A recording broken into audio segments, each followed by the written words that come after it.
We are very keen to try to look at how we maximise translation opportunities from research within the college, and we have a specific translational research initiative team that deals with this. And what we want to try to do through this video is to outline the sort of things that we try to achieve, the sort of projects we're looking for, the way in which we receive and evaluate the applications. I will also talk about some of the classic mistakes that are made, but also importantly how we can help you to try to maximise your chances of getting translational research funding. So to take on from that, what we need to understand, or what you need to understand, is what translational research is and the funding mechanism we have. And it's very different than what we're used to. In the general scenario, what we're thinking about is discovery research and how we're building on that research to understand, let's say, for example, the mechanisms of disease.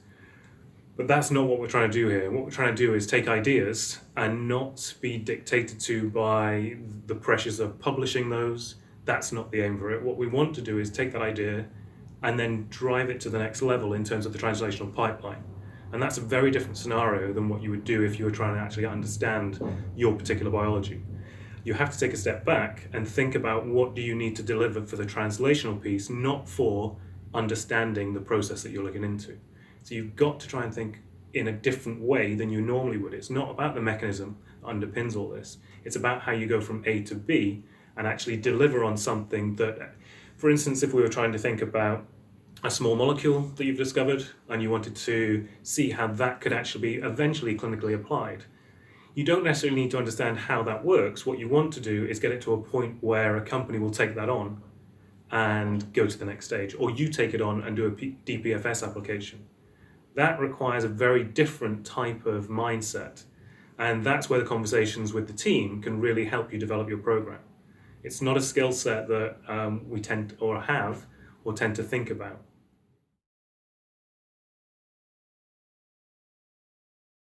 So under this translational umbrella, there are a whole range of different types of projects that we look at and would be very keen to fund. There's the classic one where you have some sort of target that you think is relevant in a particular pathology, and you might want to do drug screening, or you might want to do some animal experiments to take the project to the point of having proof of principle to go into either industry or, as Carl said, to DPFS for funding or other funding sources. We also are interested not just in the classic biological aspects of medicine, but also in development of apps, development of devices that have medical or other types of potential. But we also look at projects that are altruistic in nature and that are relevant to low and middle income countries.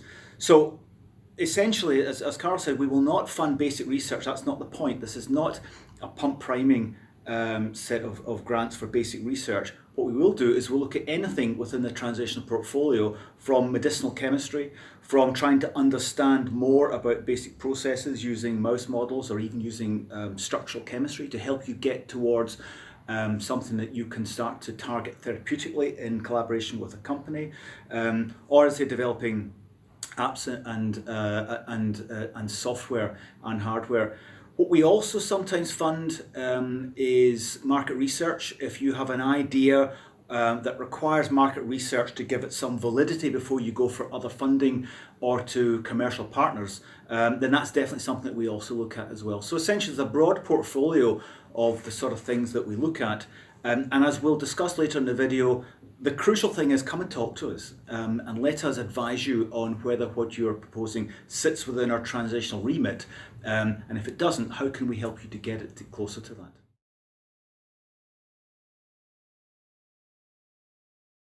To give you some idea about how these will be assessed and who will be evaluating them, there is an academic element. For instance, Gerry and myself will be looking at these applications and evaluate them, but it's not just an academic input. We have lots of people who are experienced across the team who will be looking at not only the IP aspects of this, for instance, in terms of tech transfer, but operational teams to understand about the logistics of the projects and how they can be delivered. So it really is quite a broad spectrum team who look at this, evaluate it, and see if it really does fit the remit. It's not an academic exercise. It's really trying to understand whether this truly aligns with the actual funding stream we have that can deliver on this translational piece. What I would add to that is that sometimes we come across projects that we're not really sure about, but we always err on the side of caution. And what we would tend to do in those situations is we'd ask individuals to come and talk to us directly and go through a sort of brief interview so that we can get a clear idea of what is going on. So we take every opportunity to try to look at ways of helping support what you're submitting to us. And I think that to add to that as well, it's not just at the end stage when the applications come in and been evaluated that we want the dialogue. The dialogue should happen before then. You could actually just mock up an application, send it in, and we can arrange a meeting where we can talk to you, we can go through the elements of the application and give you insight and help you develop it. We want you to succeed, and therefore are more than happy to provide input so that when you actually submit it to the final committee and it does get assessed, you've got more of a chance of it getting through the process. Even if it comes to that process, it's not a yes or a no necessarily, it's a let's develop this. So either whether it happens before, during or after, it's all about getting your project to the best place it can be for this translational. And we also help all the way through the process. So once you get the funding, we continue to help and to assess and to give all the support that we can.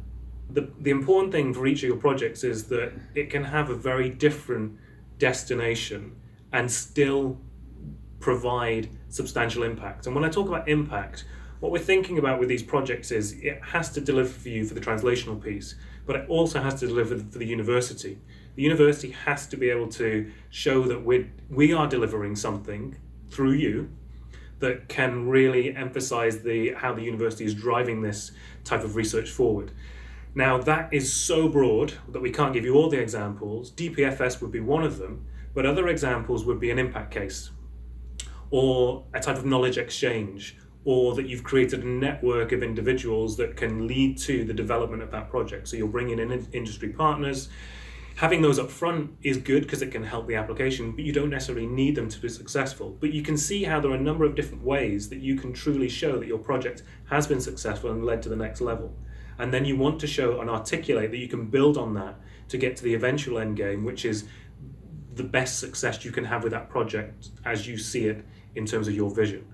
So I think that's the really important piece, and where people really fall down if they can't see where they're going.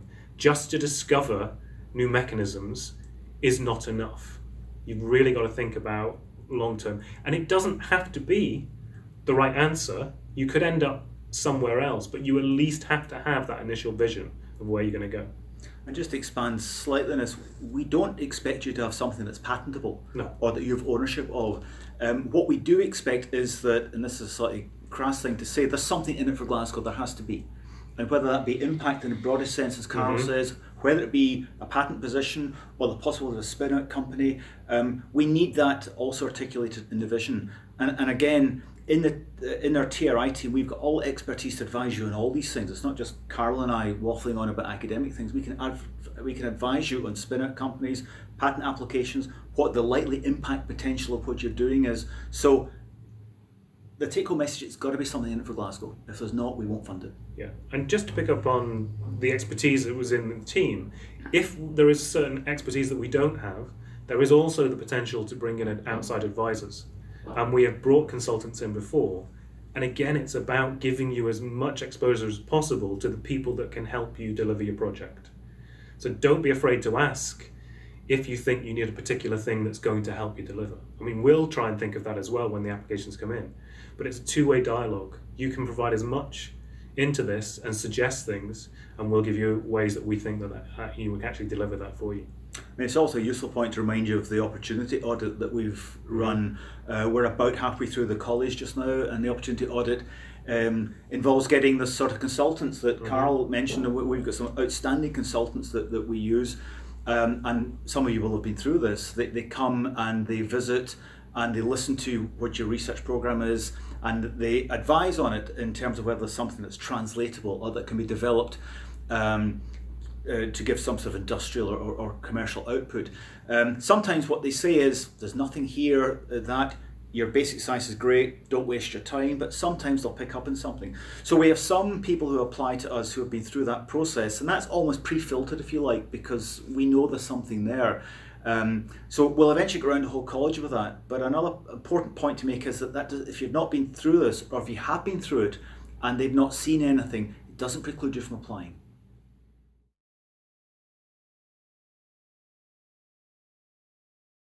So having spoken about how we evaluate the grants, it's fair to say that some grants are easy to evaluate in that we can't fund them. And there are various reasons for that. There are various classic mistakes. One that we brought out previously, it's just too basic. And it does not fit within our remit, so please come and talk to us about it.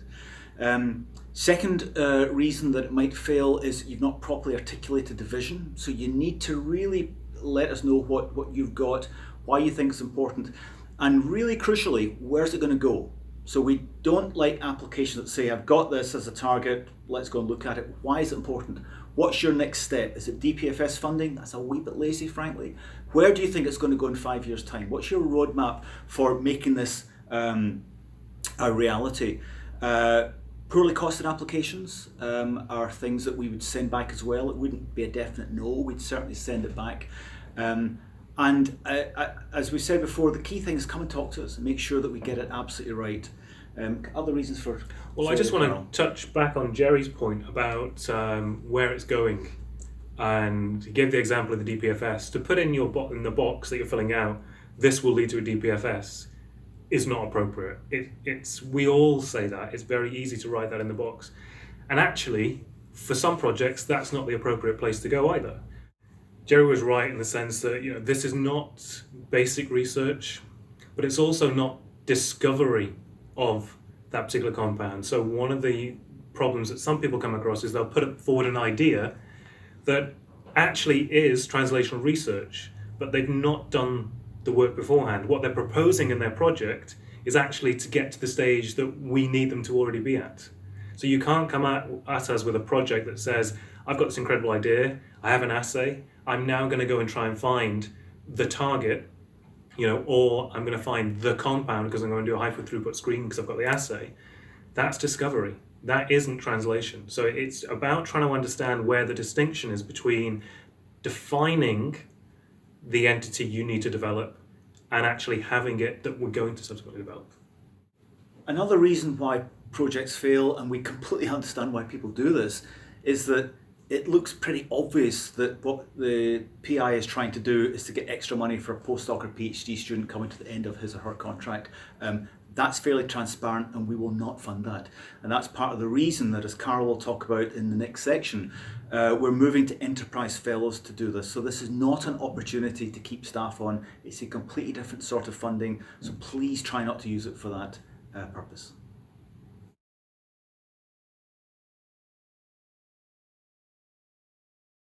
So to give you some insight into the management structure around these projects, if you're successful and the project does get funded, there are a few different ways that we can help you deliver this, and it is about us helping you deliver this.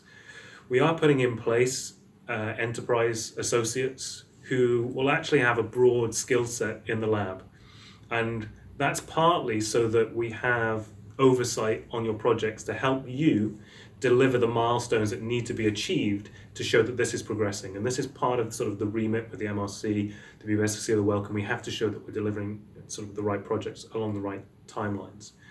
So they will have a particular skill set, and they might align with some of the projects that come in, and they help you deliver those projects. So there'll be a funded position. They will then have with you, they'll help to deliver that project, doing the science for you and delivering the results. So that's one way it might work. But you might have a project that actually doesn't fit within the skill set that we have available with the enterprise associates that we have. And that's where the flexibility comes in. We have to be extremely flexible within this program to help you deliver. And therefore, if you require someone who has very specific expertise to generate the results that are going to translate this from your initial concept to the one that's going to lead you to the eventual outcome, there is the flexibility there that you can actually bring in the individual that has that skill set and deliver it. It's all about getting the right results at the right time, but there has to be a management structure in there. So we will have constant oversight and meetings for how this project's developing. And these might be essentially, depending on each project, we could have monthly meetings just to see how things are progressing. It could be bi-monthly, etc. We will work it out so it's specific for the project. We're not going to say one size fits all. It's going to be bespoke for your project in terms of delivering exactly what you need.